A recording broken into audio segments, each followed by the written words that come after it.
Proclamação do Evangelho de Jesus Cristo segundo João. Naquele tempo, disse Jesus a seus discípulos: Quem acolheu os meus mandamentos e o observa, esse me ama. Ora, quem me ama será amado por meu Pai, e eu o amarei e me manifestarei a ele.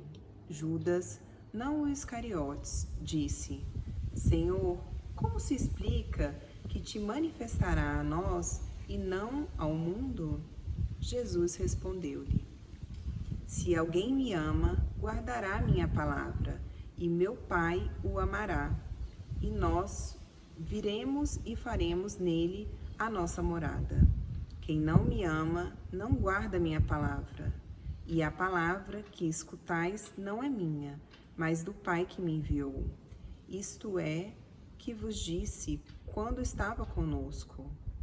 Mas o defensor, o Espírito Santo, que o Pai enviará em meu nome, ele vos ensinará tudo e vos recordará tudo o que vos tenho dito. Palavra da salvação. Meus irmãos e minhas irmãs, paz e bem.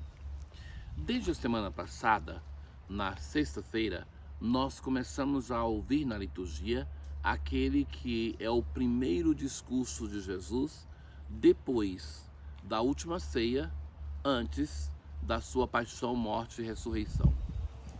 E nós continuaremos a escutar nessa semana. Por que escutar esse discurso no tempo pascal? Quando uma pessoa morre e nos deixa um testamento é aberto depois da sua morte. É ali que tem valor o seu testamento. É como se a igreja, nesse tempo, abrisse o testamento. O que é que o Senhor está pedindo a sua igreja, a nossa comunidade? E são 3 discursos. Este, do capítulo 14, o versículo 1, é o primeiro dos discursos que nós escutamos na liturgia. Na sexta e no sábado, no domingo se repete o mesmo texto da sexta e do sábado, porque tem pessoas que podem vir somente na missa de domingo, então para ter a possibilidade de ouvir o centro desse discurso, e nós continuaremos essa semana escutando por alguns dias. O que diz a parte do discurso de hoje? Jesus vai falar sobre o tema do amor e começa assim: quem acolheu os meus mandamentos e os observa, esse me ama. O que é o amor? A palavra amor é uma palavra que se banalizou muito no nosso tempo. Com muita facilidade se diz eu te amo, e tantas vezes é um amor que no centro só tem a minha vontade. Não é o sentido de doação, mas te amo na medida que você me é útil. Tanto é que as relações hoje terminam de um momento a outro, e falo isso não somente da relação matrimonial, ou de uma paixão inicial entre namorados ou um noivado, mas as relações tendem a ser muito frágeis no nosso tempo. Mesmo o vínculo de amizade, que é uma forma de amor, mesmo a relação entre pais e filhos, quantas tensões, e às vezes por um nada isso se rompe, e se rompe sobretudo quando o outro não me é mais útil. Então isso não é amor.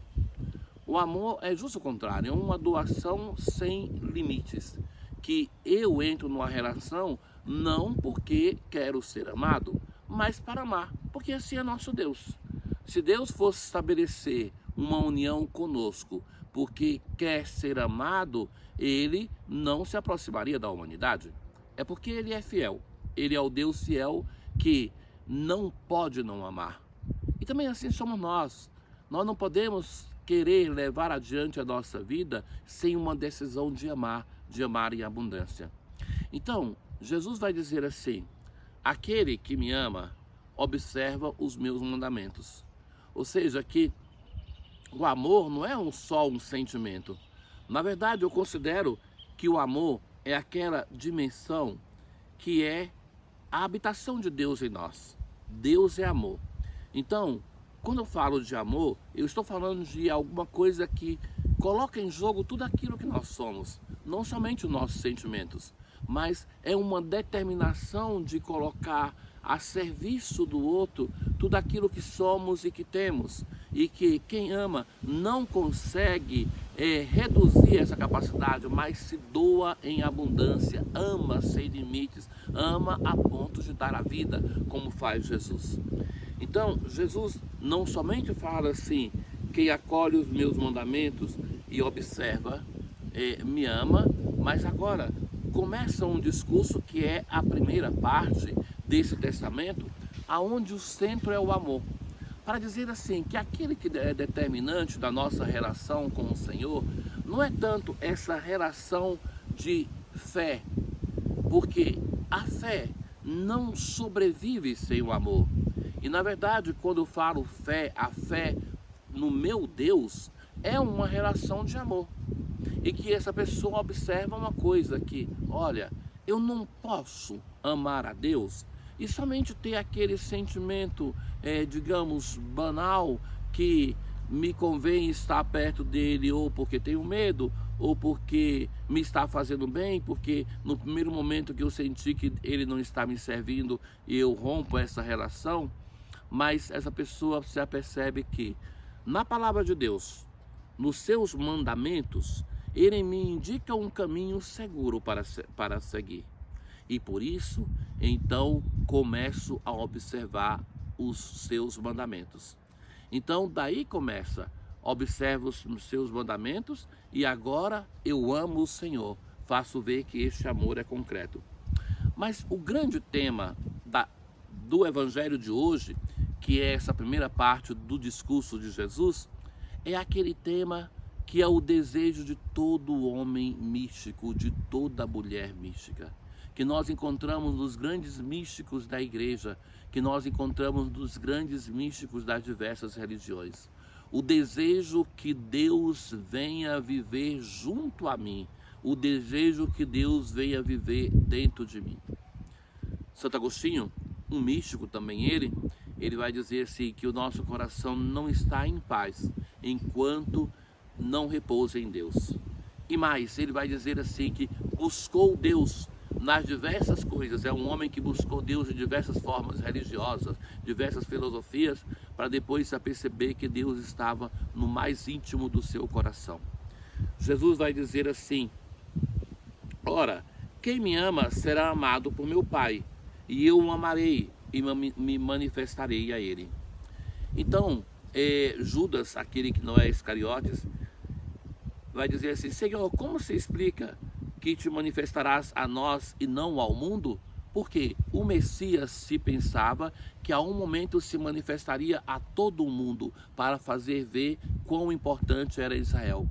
E Jesus agora fala não de uma manifestação ao mundo todo, mas de uma habitação no íntimo do coração, da vida de quem o ama. Então, é uma mudança grande, porque Jesus vai sempre rejeitar essa manifestação gloriosa do Messias, o Messias potente.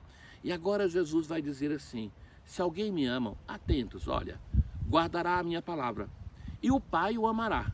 Então a primeira resposta a este amor para com Deus, o Pai o amará.